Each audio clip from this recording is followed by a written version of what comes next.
I've been into how the current global trade system really works. And what I found has raised some really big, unsettling questions. It turns out many people in the United States no longer believe that the system works in their favor. Over the past decade, the contest in it has eroded dramatically. And now the leaders across the political spectrum are calling for a big change. That breakdown of the old consensus makes me wonder why this shift did happen and what we can do realistically about it. At the heart of the problem lies a structural imbalance. The United States dollar remains too strong. While that might seem like a benefit, low prices at big box stores, for instance, but it carries a steep cost. A stronger dollar makes exports expensive abroad and imports cheaper at home. This squeezes domestic industries and workers. Between 2000 and 2011, increased trade with China alone may have cost up to 1 million United States manufacturing jobs.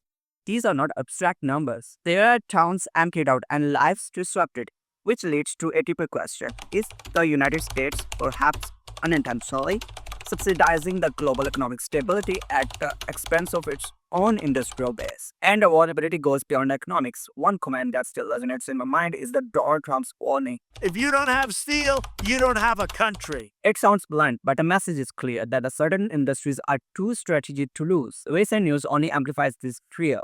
Cybersecurity breaches in the port systems, hidden vulnerabilities in critical devices, these are not isolated events. They reveal how trade and national security have become inseparably linked. If countries get shut, democratic values are also economically entangled with authoritarian regimes. What happens when a crisis strikes? Can reliance on foreign supplies for essentials ever be safe? All of this looks back to dollar. Why does it stay strong despite persistent trade deficits? The answer lies in something known as the Tariff dilemma.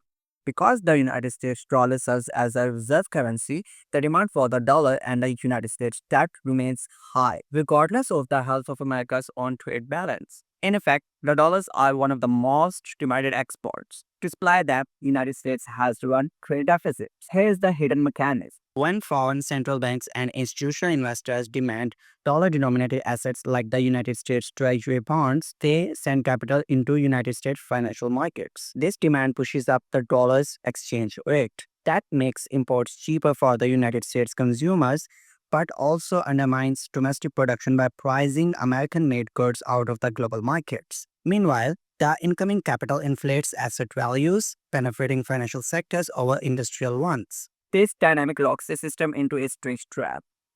To satisfy the global demand for dollars, some country has to run persistent trade deficits, and in this case, it's the United States. That keeps the dollar high and domestic industries under pressure.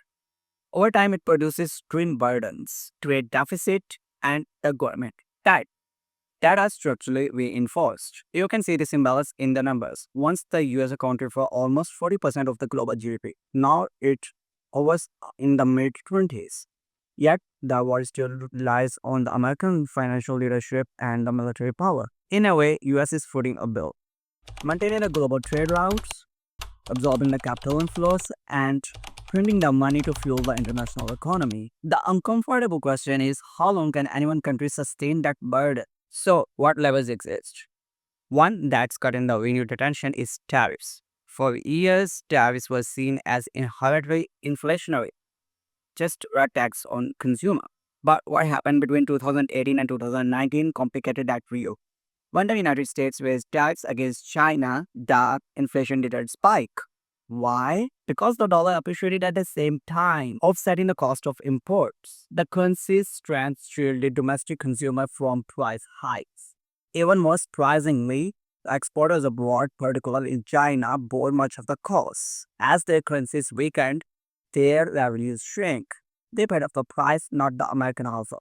This runs directly counter to the old assumptions that the tariffs always boomerang back to the home market. If applied strategically during the periods of dollar strength, the tariffs can raise revenues, shift incentives, and target the unfair trade without spiking inflation. But this isn't a silver bullet.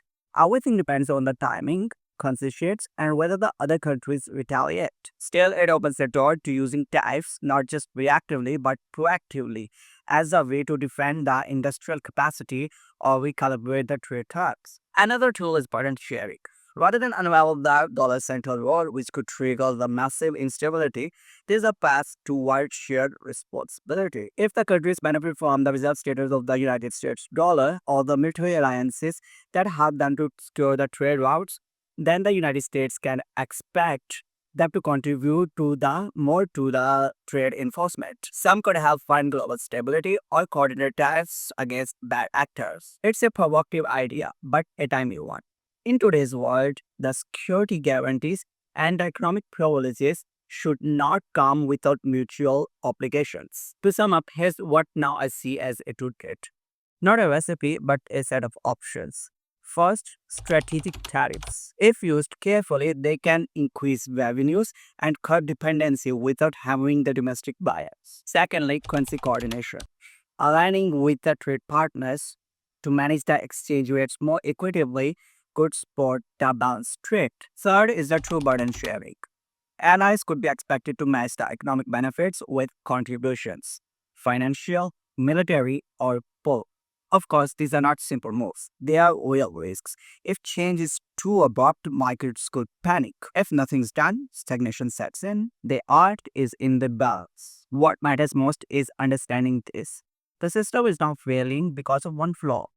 It's grinding under the weight of contradictions. If the goal is to preserve the global framework while protecting the local resilience, we need a more honest conversation about trade offs. That means rethinking sacred assumptions. So, it can be these three assumptions. Number one, a strong dollar isn't always a good thing.